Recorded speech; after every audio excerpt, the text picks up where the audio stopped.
you guys are having a good day. I'm Dr. Boyce Watkins from Your Black World and the Black Business School. And I want to say good morning to everybody and welcome to the Black Financial Channel, theblackfinancialchannel.com, where we do daily financial news and commentary from a Black perspective.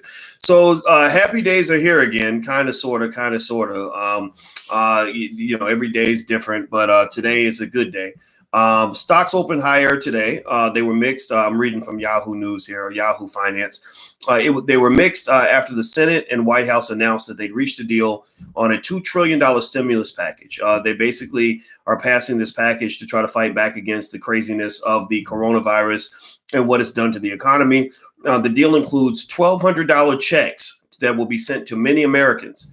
It also reportedly includes $367 billion for small businesses, $50 billion specifically for passenger airlines, $8 billion for cargo airlines, $17 billion for, quote, firms that are deemed important to national security.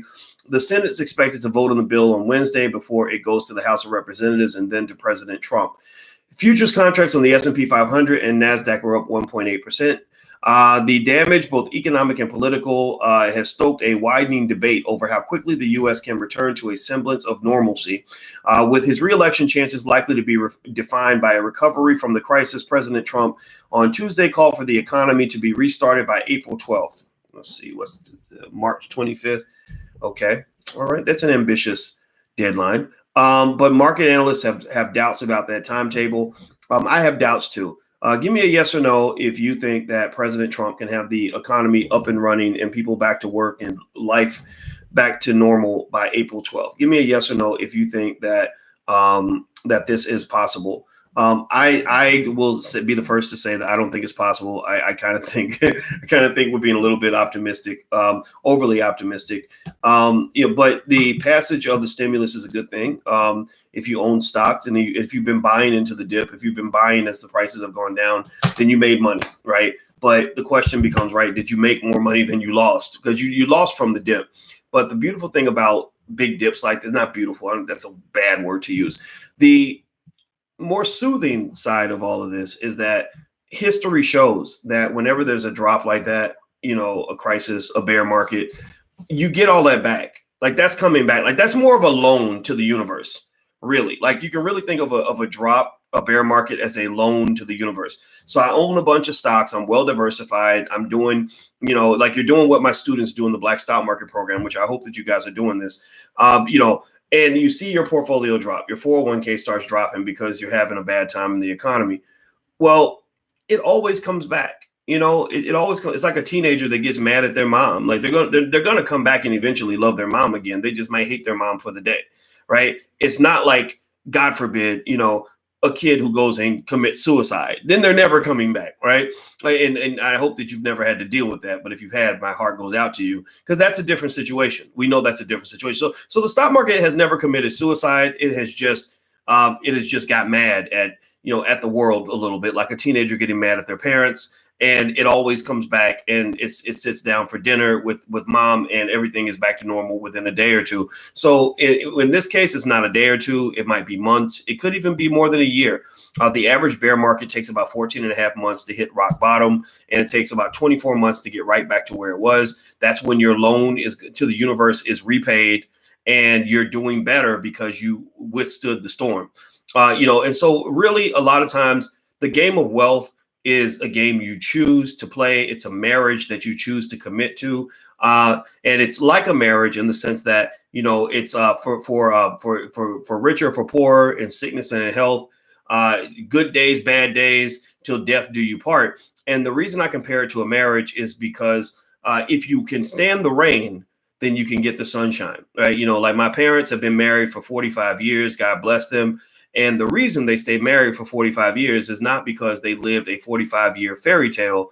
It's because, like New Edition used to say, my mama and my daddy both were able to stand the rain. So they were able to now say 45 years later, we made it through the storm. We're still married. And now we have something to brag about. So the stock market's the same way. Remember, there's never been a time where the market's dropped and it didn't recover. So all that money that you think you lost, I'm going to use another word that has really, caused some of my Negro naysayers to literally lose their minds, like their heads popped off when I said this. But the word is illusion. And I'm gonna use this word again because I know it's true. The money that you lost is a little bit of an illusion. It doesn't mean you didn't lose it. Doesn't mean that the value didn't drop, but it's an illusion in the sense that, if you lose it and if your portfolio goes down and it always recovers, did you really lose anything at all? The answer is no.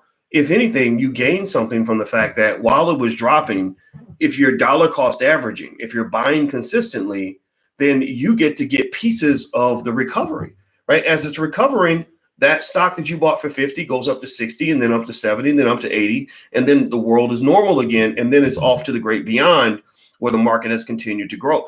Any human being in America, I don't care how poor you are, I don't care what hood you grew up in, I don't care how broke you were as a child, any human being who followed that strategy over the course of a 20 or 30 year period is not going to be poor.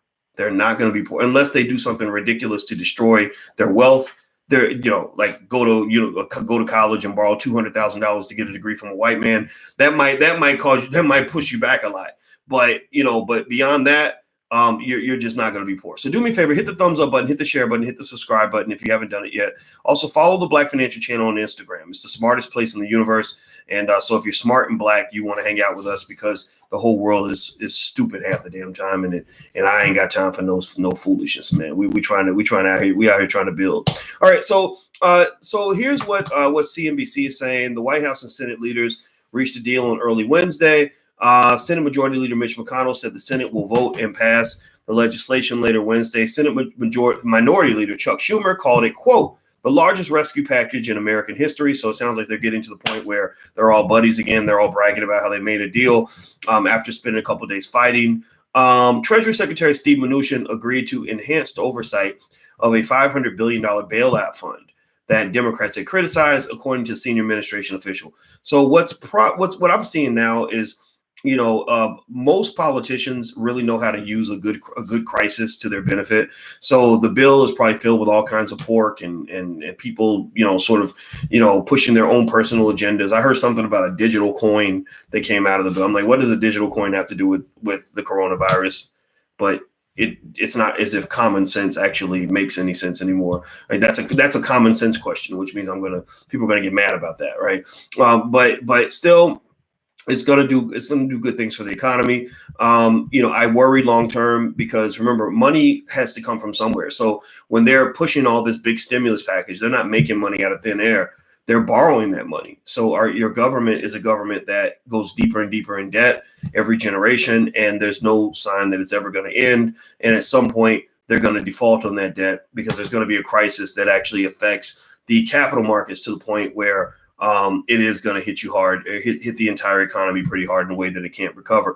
I hear that there's some student loan relief in there, which I hope that there is, because a lot of people are crippled by student loans, especially Black people. But I don't think they're going to remove all your loans, but I think it might be something where they would either defer your payments or not, basically keep you from having to make a payment or maybe eliminate some of that debt, which I really hope that they do. I also think that just in general, if you're running a business or, when it comes to paying rent or whatever, there's got to be programs out there for people that are having trouble paying their rent because of what's going on with Corona.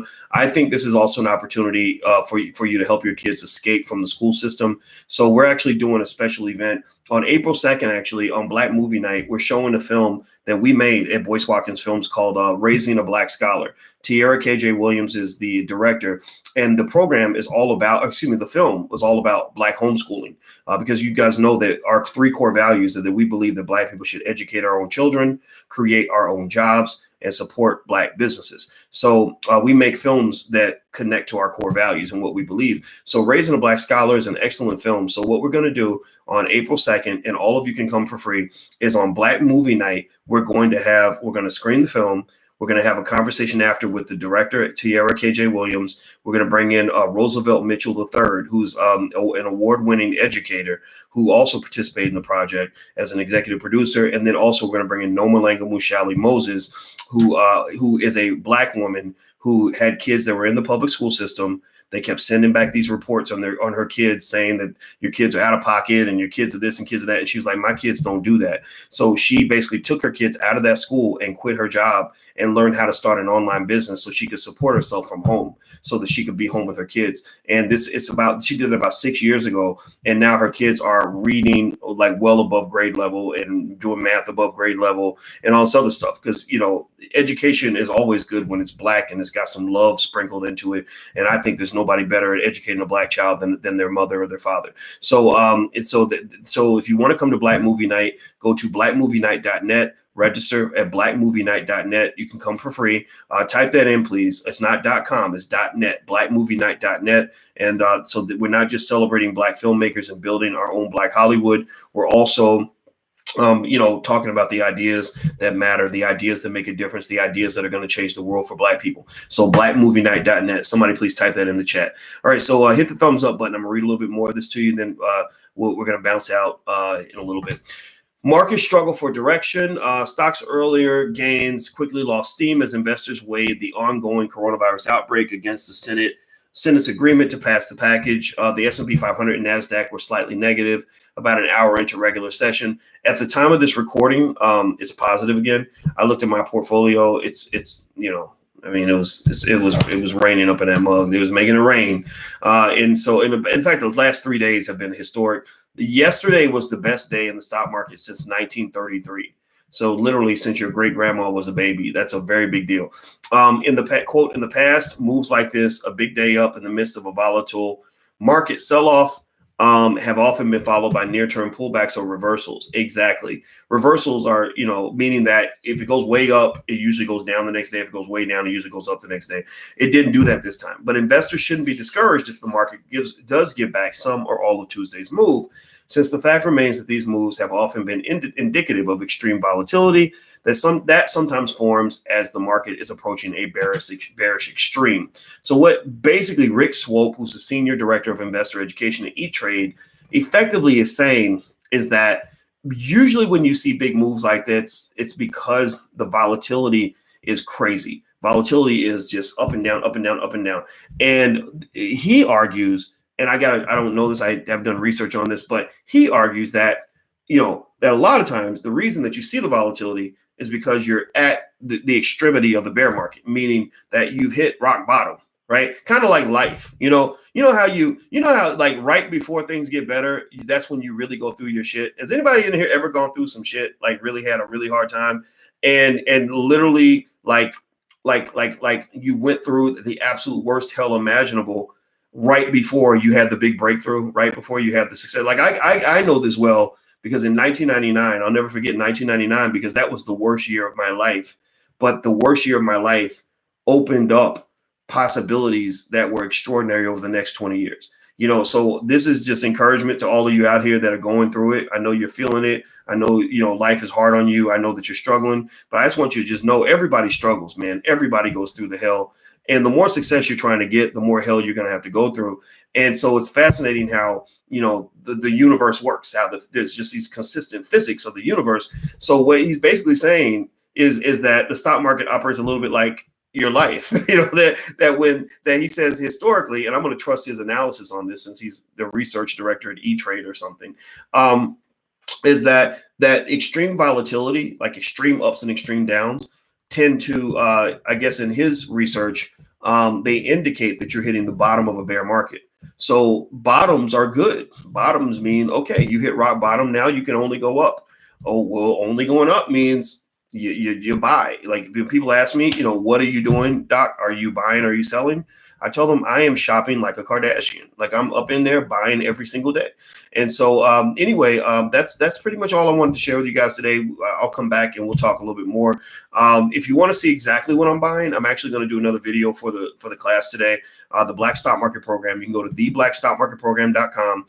You get the first 30 days are $1. And at the bottom of the curriculum section, there's a section called What Dr. Boyce is Buying. So these are videos that the students ask for, where basically I do videos on exactly what I'm buying based on my research and explain why and everything else. So it allows you to learn, and it also allows you to absorb what I'm doing at the same time. And it's not investment advice, but it's something that you can just see what I'm doing and why, and maybe that's something you may want to consider for your own portfolio. So feel free to go to theblackstockmarketprogram.com, THE. That's theblackstockmarketprogram.com. Everybody, right now, if you can, please hit the thumbs up button, hit the share button, hit the subscribe button. Also, follow the Black Financial Channel on Instagram, and I will be checking in later on today as conditions change. There's so much financial news that, it's just kind of crazy that there's so much happening right now. But I'm going to stay on top of that, and I'll be here to talk to you guys about it a lot, all day, every day. You guys know how I do. So take care. Have a good day, and I'll see you soon. Bye-bye. Peace.